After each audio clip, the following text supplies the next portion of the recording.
Maka oleh karena itu di dalam kita hidup ini, terutama di dalam hidup perdagangan, setiap orang yang hendak berdagang maka dia yaitu ingin atau mendapatkan daripada untung atau laba. Tidak ada orang yang berdagang ketika tidak ada yang untung. Tetapi terkadang ketika orang itu mengadakan perdagangannya itu niaganya terkadang ada rugi, ada untung, dan ada kerugian. Kadang-kadang untungnya itu seperti harimau, kalau banyak sekali.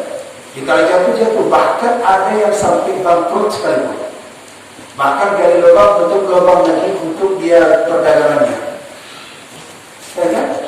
Ini dagang sekali. Dan kita sudah merasakan itu tentang dagang ini. Kita pikir kita sudah termasuk orang yang beruntung, tetapi ada ruginya juga. Kadang-kadang pinjam uang tetangga, pinjam uang saudara, ya. Pinjam uang saudara kadang-kadang nggak bisa dapat. Pinjam orang lain kadang kita dapat. Enak pinjam dengan orang lain daripada pinjam dengan saudara kampung sendiri, belum tentu. Itulah kita. Untuk apa menambahkan dagangannya? Belum lagi ada sesuatu yang membuat mereka itu dagangannya itu tidak dapat dia berdagang. Kenapa? Karena dagangnya itu kurang laris, kurang laku. Inilah dalam dunia perdagangan. Ada dengan barang atau barang dia tidak memperoleh untung, ada dengan uang dia tidak memperoleh untung. Tetapi Al-Quran memberikan informasi kepada kita, mengajarkan kepada kita ada sesuatu yang mana itu di dalamnya itu dia apabila tidak akan pernah rugi, untung terus, tidak akan pernah rugi. Kalau dagang tadi ada rugi, kadang ada rugi. Hari ini kita mendapat rezeki, biasa tidak ada lagi selama dagangan. Nah, ayat ini bukan yang menceritakan tentang dagang, tetapi ayat ini hanya sebagai perumpamaan saja, tamsilan saja seperti orang dagang. Maka ayat ini dikatakan oleh Allah Subhanahu wa taala, yaitu di dalam surat Fatir ayat 28. Disebutkan dia innal ladzina yatluna kitaballah wa aqamus salata wa anfaqu mimma razaqnahum sirran wa alaniyah yarjuna tijaratan lan tabur. Maka oleh Allah Subhanahu wa taala menggambarkan artinya seperti pedagang itu.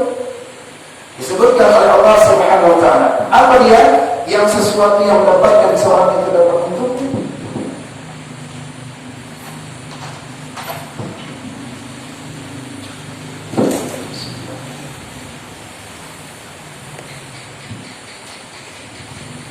Kita mulaikan daripada pengajian ini, semua tidak mendapat keberkahan. Al-Quran surat Fatir ayat 28, ayat 29 sampai 30. Nah, apa disebutkan? Saya tulis supaya bisa dapat mengikutinya. Innal ladzina yatluna al-kitab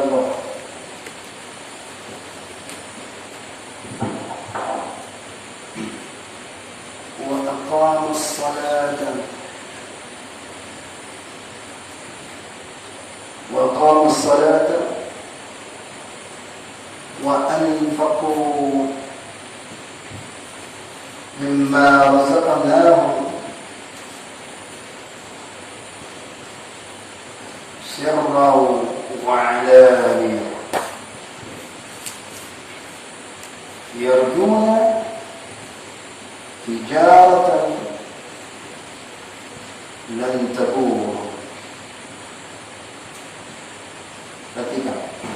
Kata Allah Subhanahu wa taala di dalam ayat ini ditafsirkan seperti seorang pedagang. Dan pedagang yang di dunia ini selalu mengalami untung, selalu mengalami kerugian, bahkan tidak betul. Tetapi ada yang perdagangannya itu dia untung seterusnya tanpa ada rugi. Apa dia? Innal ladzina, sesungguhnya orang-orang yatluna kitab Allah, orang-orang yang membaca kitab Allah. Apa yang disebutkan membaca? Yaitu Al-Quran. Satu, poin pertama, wa aqamus salata, orang-orang yang mendirikan salat. Kedua. Yang ketiga, wa anfaqu,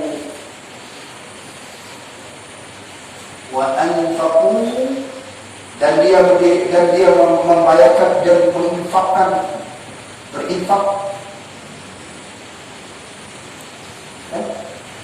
mimma razaqnahum sirran wa alaniyatan.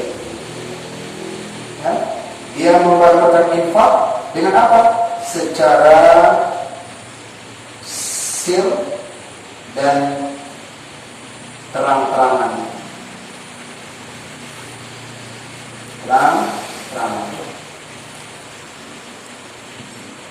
Jika tiga ini dilakukannya, jika tiga dia bilang yarjuna tijaratan lan tabur.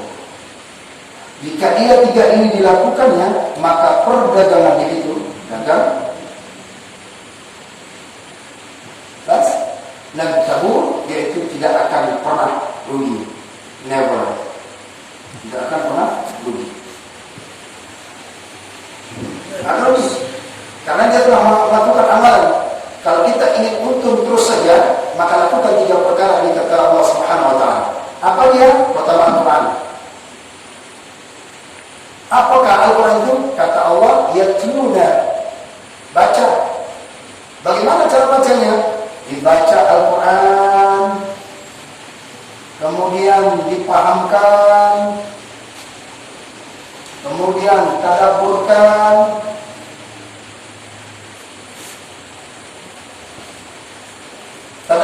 itu Al-Quran. Maka kalau dia dibaca, dipahamkan, tadabburkan, diamalkan, maka dia akan mendapatkan perdagangan yang untung, tidak akan pernah rugi. Nih, kalau membacanya itu dia, yaitu disebutkan ini, dia membaca, yaitu qira'a. Qira'a artinya membaca. Sementara ini yatluna bukan qira'a, yaitu adalah tala. Talanya artinya membaca. Dalam Al-Quran disebutkan apabila ini tala, dia membaca, beda dengan qira'a. Al-Quran membaca. Jelas ya? Bapak membaca Alif Lam Mim Dzalikal kitabu la raiba fihi hudal lil muttaqin. Itu Quran. Itu disebut dengan Quran. Artinya membaca. Kalau tala itu membacanya beda. Kenapa? Dia dalam Quran surat Al-Anfal ayat 2. Kita disebut dengan membaca. Tala. Apa dia? Idza dzukirallah wajilat qulubuhum. Apabila apabila dizikirkan, disebutkan nama Allah, bergetar hatinya. Ya kan? Bergetar hatinya. Lanjut ayatnya, wa idza tuliyat.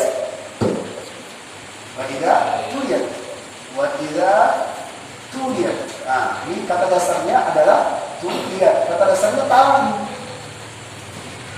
Utlu ma uhiya alaika. Ya kan? Baca. Dan apabila dibacakan wa idza tuliyat alaihim zadatuhum imanan, dan apabila dibacakan ayat-ayat Allah maka bertambah imannya. Jadi bukan hanya sekedar baca. Nah, kita ini termasuk Quran atau tala? Kita ini termasuk Quran atau tala? Ayat yang kita baca Quran. Termasuk apa? Bukan. Termasuk tala. Kalau Quran sekedar baca, saya baca aja. Innal ladzina yatluna kitaballah wa aqamus salata wa mimma razaqnahum sirran wa alaniyah yarjuna tijaratan lan tabur. Selesai. Tapi Bapak tak tahu maknanya. Enggak tahu kandungannya. Enggak tahu memang. Ya kan? Tapi kalau dijabarkan, dikuatkan, kemudian ditafsirkan, kemudian maksud dan tujuannya, kenapa ini Allah sampaikan ini, maka itu disebut dengan ta'ala. Kalau Bapak saya sampaikan ayat ini, kemudian saya bacakan ayat ini, saya jelaskan maksud dan tujuannya, maka bertambah imannya. Jelas sih? Tambah iman kan? Ya. Tambah kan? Nah, ini yang disebutkan orang yang di dalam hatinya disebut dengan ciri-ciri orang yang beriman itu, dibacakan ayat Allah akan bertambah imannya. Apakah dibaca? Tidak, ditafsirkan. Oh, ini ayat ini maksudnya supaya kita ingin memperoleh kebahagiaan, supaya kita ingin memperoleh laba nanti di akhirat, maka lakukan itu dengan membaca Al-Quran.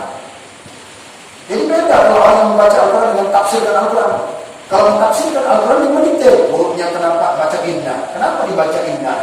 Sesungguhnya bukan. Ini adalah huruf tauhid, huruf menegaskan, tegas setegasnya. Jangan ada mengelak-ngelak lagi. Allah yang tegaskan, sesungguhnya siapa saja orang-orang yang mendalami ilmu Al-Quran, mengkaji per huruf kalimatnya, kenapa dia huruf waw, kenapa dia huruf dhamma, kenapa dia sukun, kenapa dia dikajinya apa menurut qiraat ini, bacaan bagaimana dia, maka bertambah semakin. Ya Allah, selama ini saya pikir ilmu saya sudah cukup baca Al-Quran dengan ilmu tajwid. Ternyata ketika didalamkan ada yang salah kita saat membaca Al-Quran. Maka itu disebutkan dalam Al-Quran, yang disebut di apa dia? Dalam Quran surah Muhammad ayat 24. Saya tulis. Afala yatadabbaruna al-Quran. Afala yatadabbaruna al-Quran. Am ala aqfaliha. Am ala aqfaliha. Apa dia? Bagi orang yang tidak dia itu mentadabburkan, karena Allah perintahkan tadabburkan ayat ini.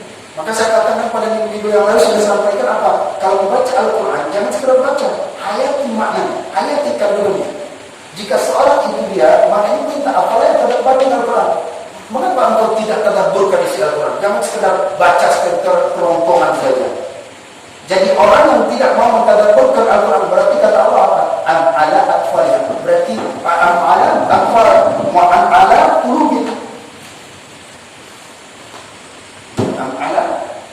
Am ala qulubih.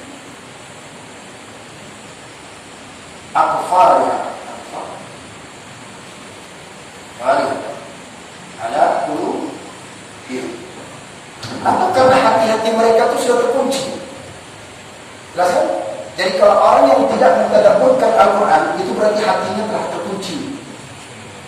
Maka saya selalu sampaikan ayat Al-Quran, saya tafsirkan ayat Al-Quran, ada hadis kita sampaikan, bukan hanya sekedar baca. Kalau sekedar baca, anak-anak bisa baca, TPQ bisa baca, bahkan lebih mahir mereka. Kita bukan itu yang kita cari. Sudah berumur nih, sudah kita umur sekitar ini, maka kita dalamkan isi Al-Quran itu. Maka kalau kita ingin bahagia atau mendapatkan daripada nilai yang lebih dari akhirat, nih baca Al-Quran. Yang satu ayat, baca maghrib satu ayat, terjemahkan. Dzalikal kitabu la raiba fihi hudan lil muttaqin. Demikianlah kitab Al-Quran menjadi petunjuk bagi orang-orang yang bertakwa. Siapa ciri orang yang bertakwa itu? Pasti kan punya ciri-ciri orang bertakwa. Alladzina yu'minuna bil ghaibi. Beli itu Quran dengan terjemahan. Untuk mendalamkannya lagi, beli tafsirnya. Untuk mendalamkannya lagi, hadiri pengajian-pengajian yang ada ditafsirkan di Al-Quran ini. Lalu daripada lidah para ulama-ulama, yaitu tafsir seperti Syekh Nawawi, tafsir seperti Jalalain, tafsir daripada Ibnu Katsir, beli itu supaya mendalam. Kalau ditafsirkan itu satu ayat, itu memakan 2 lembar satu ayat. Itu kitab Arabnya aja. Belum lagi terjemahannya, panjang berapa lembar. Ya, sampai tafsir dalam bahasa Indonesia boleh disebutkan tafsir Al-Adhar, tafsir Syarani, tafsir Buya Hamka, yaitu tafsir daripada Al-Misbah untuk menguatkan iman kita. Jadi jangan sampai kita mengaji ini tidak sampai menambah iman kita. Coba perhatikan, kalau bapak baca saja tidak keluar ayatnya, betul kan? Kalau baca ini aja tidak keluar ayat ini. Tapi kalau kita tafsir keluar dari ini. Jelas kan? Ini dia. Maka ketika kita ingin kebahagiaan, laba untung yang banyak tanpa ada rugi, nih baca Al-Quran. Iqra'ul Quran fa innahu syafi'an yaumil qiyamah. Baca olehmu itu Al-Quran, maka Al-Quran itu akan memberikan kamu nanti syafaat. Yang enggak baca itu Al-Quran. Nawiru bintakum bitilawatil Quran. Sinari rumah tanggamu itu dengan membaca Al-Quran. Sahabat bertanya, ketika itu berjumpa dengan Rasulullah, Abi Dzar, ya Rasulullah, ausini ya Rasulullah. Abi Dzar berkata, ya Rasulullah, wasiatkan kepadaku ya Rasulullah. Apa yang dijelaskan? Kata Rasulullah SAW, apa nasihat Rasulullah kepada Abi Dzar? Alaika tilawatil Quran. Lazimkan olehmu untuk bertilawah daripada Al-Quran. Dan itu dia. Jadi tilawah itu bukan belagu-lagu Quran. Tilawah itu adalah mendalami isi Al-Quran. Malam ini kita tiap coba bayangkan Bapak. Hafal nggak ayat-ayat yang saya sampaikan setiap malam ini? Berapa kali pertemuan? Ayat-ayat apa nggak? Belum masuk. Berarti masih hafalihan. Coba, saya menuliskan ini sebagai Bapak bisa hafal. Saya menuliskan ini ayatnya langsung. Kalau enggak, baca Al-Quran langsung. Tiap minggu satu ayat, tiap minggu satu ayat, tiap minggu satu ayat. Udah berkumpul ayat berapa kita coba? Dan kita tafsirkan itu Al-Quran, kita jabarkan itu Al-Quran. Bukan hanya sekedar baca, baca. Nanti minggu depan kita jumpa ayat lagi, minggu depan jumpa ayat. Nah, ini udah berapa ayat? 3 ayat? Belas ya? Nah, ini daripada Al-Quran. Baca itu Al-Quran, pahamkan maknanya, ya.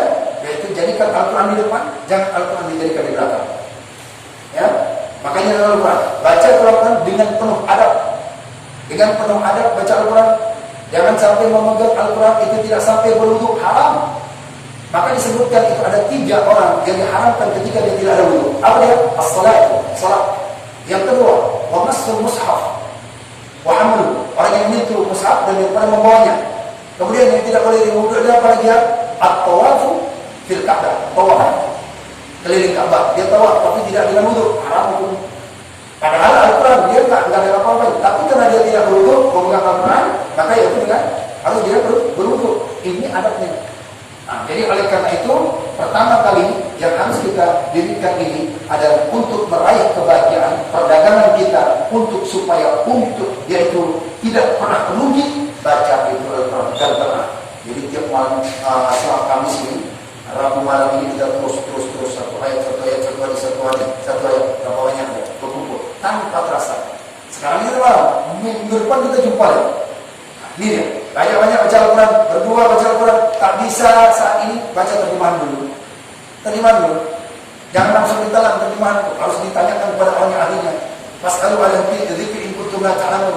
Karena terjemahan itu tidak semuanya mutlak, itu hanya memudahkan saja. Isinya yaitu dalam zakat ilmu. Ini dia. Yang kedua, kata Allah Subhanahu wa taala, jika seorang itu dagangannya tidak pernah rugi, maka kerjakanlah dia itu salat. Ya. Maka disebut perintahkan oleh Allah Subhanahu wa taala salat. Nah, maka salat yang pertama kali diperintahkan itu adalah pada ayat surah Al-Baqarah ayat 30. Apa dia? Alladzina yu'minuna bil ghaib wa yuqimuna as-salata wa mimma razaqnahum yunfiqun. Jelas kan? Jadi orang yang bertakwa bukan hanya sekadar kepada yang lain, dan juga dia mendirikan sholat. Dan sholat ini kita jumpakan lagi di dalam Al-Quran. Di surah Al-Baqarah 145, "Wasta'inu bis-sabri was-salati wa innaha lakabiratun illa 'alal khashi'in." Dalam surah Al-Baqarah ayat 45. Mana kita jumpa lagi di dalam Al-Quran surah Al-Baqarah 155. Ya ayyuhalladzina amanu ista'inu bis-sabri. Hai orang yang beriman, ya orang beriman, minta tolonglah kamu kepada Allah dengan salat dan sabar. Salat. Maka salat ini sangat penting. Innas salata tanha 'anil fahsya'i wal munkar. Fahsya ini adalah perbuatan baik yang di dalam, kelakuan fahsya yang sesuatu yang tidak nampak. Kalau ada orang salat tapi kemungkinan masih dilakukan, ada yang salah itu salatnya. Dengan salat ini juga dapat mendatangkan rezeki. Contoh dalam Al-Quran. Saya bacakan Al-Quran. Apa ini ya? Surat Taha. Cek nanti di rumah ayat 124. Wa'mur ahlaka bis-salati. Perintahkan keluarga untuk salat. Perintahkan keluarga untuk salat. Jangan engkau pikirkan soal rezeki. Kami nahnu narzuquka. Kami yang akan pikirkan rezeki. Yang perintahkan salat. Jangan sampai rumah kita dekat masjid tapi tak pernah salat. Ingat susahnya. Jangan sampai kita ini, itu rugi secara rugi, bukan untung lagi, rugi, kembali rugi. Kalau dia ingin ruginya, kalau dia ingin untung terus, maka salatlah dia itu dengan salat 5 waktu, dengan salat lainnya. Maka perbanyak daripada ibadah. Yang ketiga, terakhir, ini sebagai motivasinya saja ya, Bapak Ibu, adalah berinfak. Kapan itu infak? Infak ini. Apa infak sir? Kasih. Apa yang pasir? Apa yang pak? Alamiah. Infak apa? Infak sir apa? Infak yang tidak? Itu disebut dengan infak sunnah. Ya, infak yang tidak dilihat orang, tidak dilihat. Sebab dia Nah, kemudian alaniah, apa dia? Infak. Terang-terangan apa dia? Zakat. Ada orang membayar zakat sembunyi-sembunyi. Bapak mau apa Pak? Membayar zakat. Tapi saya nanti takut ria. Ya, bagaimana nanti panitia mengucapkan ya ini zakat fitrah saya ini. Kalau misalnya zakat sunnah, iya sembunyi-sembunyi, tak ada yang tahu. Beri tangan kanan, maka tangan kiri jangan tahu. Dan orang yang memberikan ini tak dibilang-bilangnya, tak dibilangkan kepada yang lain, maka kata hadis Nabi SAW, dia termasuk 7 golongan orang yang nanti di hari kiamat kepanasan, dia tidak. Kenapa? Karena dia memberikan infak. Salah satunya itu, bukan hanya seorang pemuda, ada seorang pemuda yang mana dia tata'allaqu fil masjid, yang itu berkait dengan masjid. Walaupun tubuhnya itu di PT, walaupun tubuhnya itu tempat kerja, tapi hatinya selalu di masjid. Ini kata Nabi SAW, di hari kiamat orang lain kepanasan, dia kedinginan. Kenapa? Dinaungi oleh Allah SWT. Nah, bagi orang yang berinfak itu begitu bisa. Jelas kan? Nah, jadi oleh karena itu dengan 3 perkara ini, maka jadikan amal kita mulai malam ini kerjakan, yaitu daripada baca Al-Quran walaupun ada sudah Al-Quran terjemahan di rumah. Sudah ada kan? Alhamdulillah, baca dulu. Bacakan. Nah, sekarang malam ini kita ayat ini kita baca. Bapak pulang ke rumah, dalam ini tuh ayat ini lagi, maka akan dapat berkah. Bacakan lagi ayat ini itu tadi sampai kita ketemu Rabu malam nanti. Ketemu lagi, ya kan? Sampai ketemu ayat yang lain lagi. Hari ini sampai ini fokuskan aja ayat ini. Ayat ini. Nanti Bapak satu ayat dibaca, hikmah dapat. Satu ayat baca, hikmah dapat. Artinya apa? Ayat yang tadi ini juga. Jadi bukan berarti tak ada apa? Iya, Pak Ustaz. Kalau kita jabarkan ini saja, ya, maka dikatakan oleh daripada Hasan Al-Basri, maksudnya saya sudah sampaikan, kata Hasan Al-Basri, itu orang yang disebut dengan hafal Al-Quran, bukan hafal yang memang hafal dia hafal tidak. Orang yang disebut menghafal Al-Quran itu, apa dia? Dia menghafal daripada huruf letak dan alurnya, barisnya. Kenapa dia waw? Kenapa dia ini sukun? Kenapa dia di baris ini? Kenapa dia ini? Kenapa dia ala baris atas? Kenapa dia? Dicari dari itu orang disebut dengan hafal Al-Quran. Banyak yang menghafal Al-Quran, tapi ketika dia menulis, coba tuliskan. Ya? Jadi kalau misalnya pas ini Pak Adi bisa apa? Pak Adi hafal Al-Fatihah. Hafal Al-Fatihah? Hafal. Tapi kalau saya tulis Al-Fatihah sampai orang lain, tak bisa. Itu belum hafal. Maka kata Imam Al-Basri yang dikatakan dia bisa nulis, dia bisa tahu di mana ini titiknya dan berapa jumlah ayat. Itu hafal. Itu nama sebut dengan tahfiz. Jadi jangan bangga kita hafal. Berapa hafalnya? Juz 30. Bapak enggak, juz 4 kat baru. Nah, ini. Jadi pulang ke rumah, Bapak dalamkan ini, ayat ini, ayat lain, maka itu akan mendapatkan kelapangan. Ya, perhatikan. Apa dia ini? Jika seorang ini dia mendapatkan infak. Infak ada terbagi. Infak terbagi 2. Pertama, infak sunat. Yang kedua, infak wajib. Dan infak sunat, ya, infak sunat ini di dalam Quran surat Al-Baqarah ayat 255. Sekarang 255 ini ayat kursi. Ya, infak wajib ini An-Nisa, Quran surat An-Nisa ayat 34. Ini sebutnya Al-Rijalu qawwamuna 'ala an-nisa bima faddala Allahu ba'dahum 'ala ba'd anfaqu mimma yunfiquna. Iya. Laki-laki itu kami berikan mereka pekerjaan dan wajib memberikan nafkah. Itu laki-laki, ini wajib ini. Kalau dia memberikan kepada ahlinya, nah ini infak itu wajib.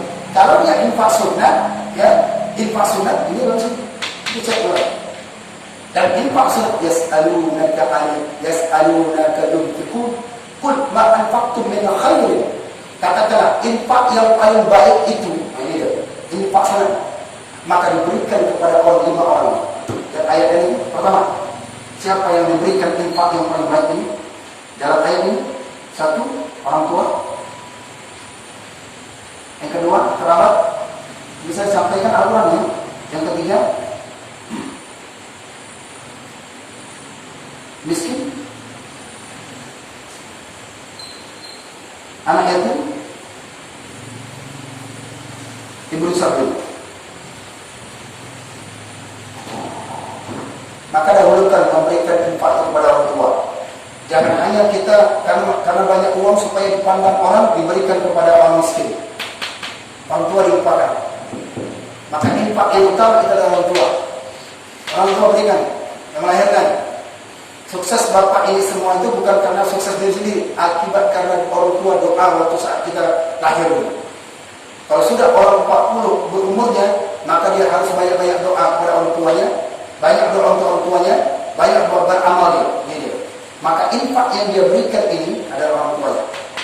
Ya, walaupun ini tanggung jawabnya nih, ini tanggung jawab juga ini, tetapi yang sebenarnya adalah orang tua. Jelas nih, ini sembunyi-sembunyi. Jangan langsung kita berikan orang tua 500.000 tapi ceritanya tak kemana-mana. Ya, berikan kepada orang tua. Orang tua merawat kita tak ada sampai, yaitu daripada menghilangkan ini. Maka ketika ada rezeki, sisihkan rezekinya untuk berikan kepada orang tua. Pertama, jangan diberikan orang tua, termasuk orang tua juga ini. Masuk orang tua, tapi yang lebihnya adalah orang tua kita yang laki-laki. Yang mertua itu adalah lebihlah sedikit, kuranglah sedikit. Jangan disamakan mertua yang lebih. Kenapa? Istriku cantik. Jadi mertua yang lebih-lebihkan. Kenapa ditanya? Ada kan pilih kasih sekarang nih. Yang mertuanya dia lebih senang kali, tapi orang tua kanannya tidak. Apa dia katanya? Ibu kan tidak ada kasih saya modal. Mertua saya masih modal di Batam ini. Akhirnya pilih-pilihan. Padahal orang tua yang melahirkan. Nah, dia. Ini orang tua ini yang diberikan utama. Ini aturan dia enggak? Ini cek kemarin. Kalau ini sudah wajib dah, dia sudah jelas ini infaknya. Tapi kalau orang tua utama. Nah, yang kedua, jika sudah orang tua, siapa lagi? Berikan kerabat. Kalau begitu, kerabat itu siapa? Tetangga, bukan. Jadi kerabat itu siapa? Kerabat yang satu rahim, yang satu darah. Itu kerabat. Jadi tetangga itu ukhuwah namanya. Saudara seiman, saudara semuslim. Nah, kan? Ukhuwah, itu kerabat. Yang ketiga, orang miskin. Sekarang orang enggak untuk mencari dia populer, untuk mencari nama atau dipandang dia orang miskin ya. Tapi ketika itu orang tuanya datang, enggak dipedulikan orang tua datang. Bahkan orang siapa? Orang tua kok? Bukan ini ada. Gengsi dia, karena sudah berhasil. Ini yang ditakutkan. Maka oleh karena itu, jika dia sudah mendapatkan rezeki, maka kata Allah Subhanahu wa taala surat Al-Ahqaf. Ahqaf ya. Nanti ayat 15. Wasaina insana hamalathu ummuhu wahnan 'ala wahnin. Wasiatkan kepada kau untuk berbakti kepada orang tua yang menyapih kamu selama 2 tahun, kemudian mengandungmu selama 9 bulan, kemudian itu kamu banyak amalmu, kamu berhasil, itu tangisan orang tua, bukan daripada tenaga kita. Padahal orang tua tidak ada yang mendoakan ketika kita lahir tangis seperti itu tidak. Ya Allah susahkan anakku besar. Berarti doa senang. Jadi sekarang ini zahirnya bapak lihat berhasil punya rumah, bukan berhasil dari bapak, orang tua ini doa. Ya, ini kalau ingin rezeki yaitu datang dari orang tua sendiri. Ini orang tua berikan. Ya, apapun cerita orang tua, utuh dia. Tak lama lagi mereka itu umur dia. Kapan nih? Kalau dapat dia kita 5 juta setengah untuk beli. Kalau dapat. Tapi jangan dikit lagi nih. Ini susahnya kadang-kadang mungkin memberikan orang tua, karena orang tua memberikan, terus nanti marah. Bahasa? Nah, ini. Barulah dia beri anak yatim, baru dia. Tapi sering ini anak yatim, orang miskin, yang jarang. Kalau ini enggak diberikan, akhirnya kerabat tidak mau. Gara-gara diminta, ditagih, akhirnya musuhan. Nah, ya, ini 5, ini yang sunnah, ini wajib. Insyaallah. Jadi kalau demikian 3 ini, ini. Jadi dalam tabur ini tidak pernah rugi. Tijaratan adalah perdagangan. Nah, ayat yang ke-30 melanjutkannya, liwafiyahum ujurahum wa yazidahum innahu ghafurur syakur. Maka orang yang demikian itu dia akan menyempurnakan daripada pahala-pahalanya, yaitu bersyukur dia kepada Allah Subhanahu wa taala. Jadi kesimpulannya, malam ini kita satu ayat ditingkatkan iman, tingkatkan amal, 3 perkara ini sampai minggu depan kita itu coba ayat ini. Tak usah lama-lama, baca Al-Quran. Biar sedikit saja, tapi istiqomah. Kata Nabi sallallahu alaihi wasallam, apa kata Nabi? Ahabbul a'mal, amal yang paling aku cintai, madam ala dawam. Amalan yang paling aku cintai adalah dawam terus menerus. Wa in qalla, sekalipun itu sedikit. Kita sekali aja, tapi terus menerus. Maka itu amalan yang paling dicintai oleh Allah. Daripada banyak, tapi besok dibunuh, depan dibunuh. Dibunuh, ada lagi. Biar nanti kita setiap hari minggu tapi sebentar, satu ayat, baca satu baris, dua baris, tapi istiqomah ini yang amalan yang dicintai oleh Allah Subhanahu wa taala. Dan cintakan oleh kita semua. Insyaallah. Ya, itu sebagai bahan renungan kita yang lalai. Baik, sekarang